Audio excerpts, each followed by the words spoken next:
Heho Pop gengs. Dunia militer sempat dihebohkan dengan kabar tentang pemerintah Belanda yang sedang serius mempertimbangkan pengiriman jet tempur F-16 ke Ukraina. Selain itu untuk membantu, katanya saat ini Kementerian Pertahanan Belanda memang punya 24 unit jet tempur F-16 operasional yang akan dihentikan pada pertengahan 2024. Beberapa jet tempur lainnya bahkan telah dijual. Ada apa dengan kekuatan militer Belanda? Apakah telah melemah? Mari kita lihat bersama bagaimana kekuatan militer Belanda saat ini.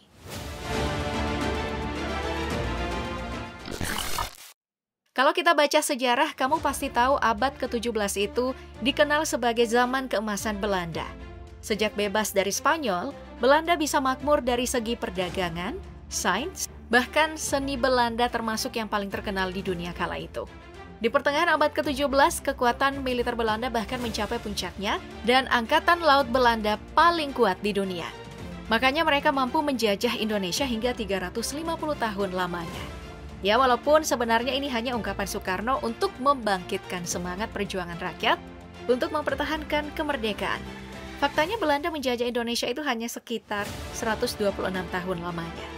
Tapi tetap saja, Belanda pernah mengalami masa keemasan. Meski sekarang Belanda hanya berada di peringkat 39 dari 145 negara yang dipertimbangkan untuk tinjauan tahunan CFP. Belanda memiliki skor Power Index sebesar 0,5801. Dalam website Kementerian Pertahanan Belanda tercatat anggaran pertahanan Belanda tahun ini mencapai 15,2 miliar euro atau sekitar 24,1 triliun rupiah saja. Ya, kalau dibandingin sama Indonesia yang anggaran pertahanannya mencapai 133,87 triliun rupiah, emang jauh beda sih. Terus dari jumlah populasi, warga Belanda ini sekitar 17.302.139 yang aktif tergabung dalam angkatan bersenjata, hanya 68.568 orang saja.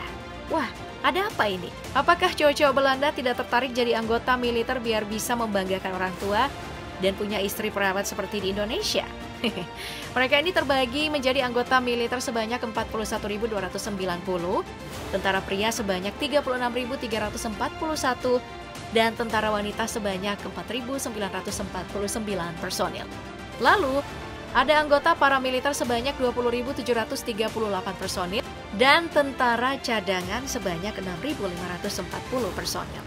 Nah, para anggota militer ini terbagi lagi nih menjadi personil TNI Angkatan Udara sebanyak 8.071 orang, personil Angkatan Darat 23.517 dan personil Angkatan Laut 11.382. Ngomongin soal angkatan bersenjata, ternyata dulu ya, Belanda merupakan salah satu angkatan bersenjata tertua di Eropa yang dirintis oleh Maurice dari Nassau, ahli taktik militer terkenal dan sukses melakukan pemberontakan melawan Spanyol pada penghujung dasawarsa 1500-an. Angkatan bersenjata Belanda rintisannya inilah yang dipergunakan di wilayah-wilayah yang pernah dikuasai oleh Belanda dari abad ke-17 hingga abad ke-20. Belanda ini bahkan pernah menerapkan kebijakan wajib militer. Namun, pada tahun 1996 kebijakan tersebut sudah dihentikan. Saat ini angkatan bersenjata Belanda terdiri atas 4 matra dan semuanya menggunakan kata Koninklijke yang berarti kerajaan. Nah, pertama ada Koninklijke Landmacht, yaitu angkatan darat kerajaan Belanda. Lalu ada Koninklijke Marine atau angkatan laut kerajaan Belanda. Terus ada Koninklijke Luchtmacht yang berarti angkatan udara kerajaan Belanda. Dan Koninklijke Marechaussee. Anjay, udah cocok nggak sih aku jadi orang Belanda? Nah, yang terakhir ini adalah Marechaussee Kerajaan Belanda yang bertugas sebagai polisi militer dan pengelola perbatasan. Ya, sejenis Badan Nasional Pengelola Perbatasan kalau di Indonesia.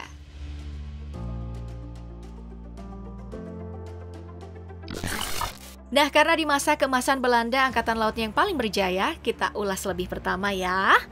Dulu ada beberapa kapal Belanda yang terkenal seperti Batavia yang dipersenjatai dengan 24 pucuk meriam besi tuang dan beberapa pucuk meriam perunggu.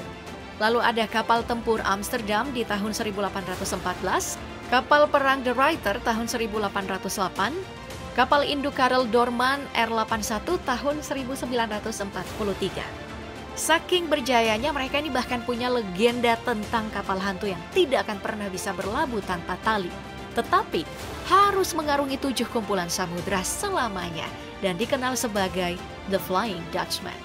Saat ini yang tersisa hanyalah kapal selam serbu kelas Walrus, ada 4 unit, kemudian kapal patroli kelas Holland, juga ada 4 unit, fregat pertahanan dan komando udara kelas The Seventh Provision, ada 4 unit, kapal pemburu ranjau atau Mine Countermeasure kelas Alkmaar, ada 5 unit, itu pun 2 unit udah didonasikan ke Ukraina.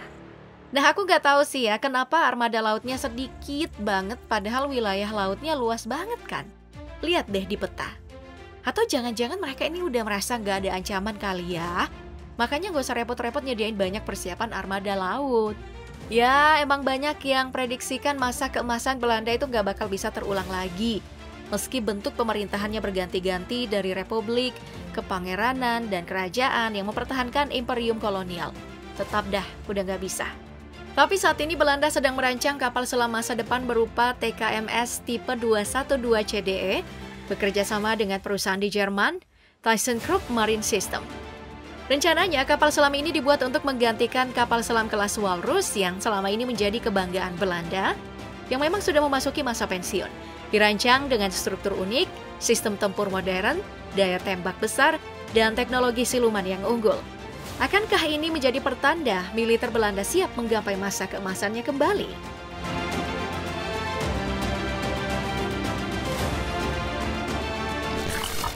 Khusus untuk Angkatan Darat, Belanda ini memiliki 18 tank tempur utama Leopard 2 A6, itu pun disewakan dari Jerman.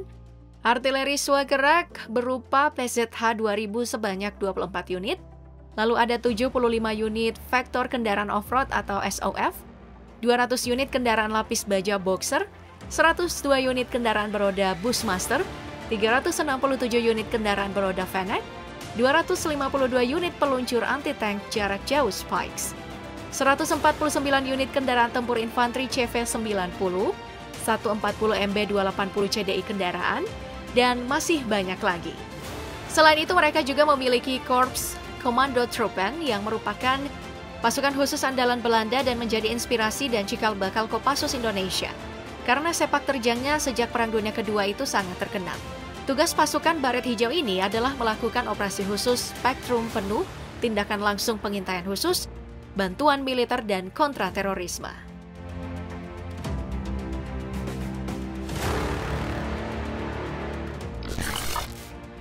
Baik, sekarang kita beralih ke angkatan udaranya. Saat ini mereka memiliki pesawat tempur berupa F-16 24 unit yang saat ini masih ada beberapa yang beroperasi, namun dikabarkan akan dihentikan secara bertahap pada pertengahan tahun 2024 karena telah dioperasikan nyaris 40 tahun. Jadi, sudah waktunya untuk pensiun. Selain itu, ada 18 buah jet lainnya yang tersedia untuk dijual, dan beberapa unit lagi akan dikirimkan ke Ukraina. Nah, sebagai penggantinya, Angkatan Udara Belanda telah menyiapkan 34 unit pesawat tempur multiperan siluman F-35 Lightning II sejak tahun 2013 sebagai pengganti dari F-16.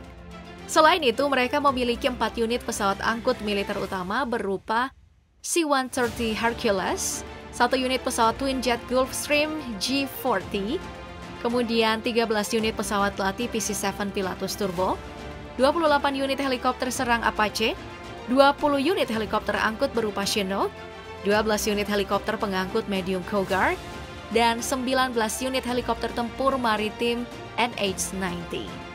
Nah, kalau dilihat sederet armada milik Angkatan Udara Belanda ini sih udah nggak diragukan lagi ya. Kalau kekuatan militernya masih lumayan meski hanya di peringkat 39.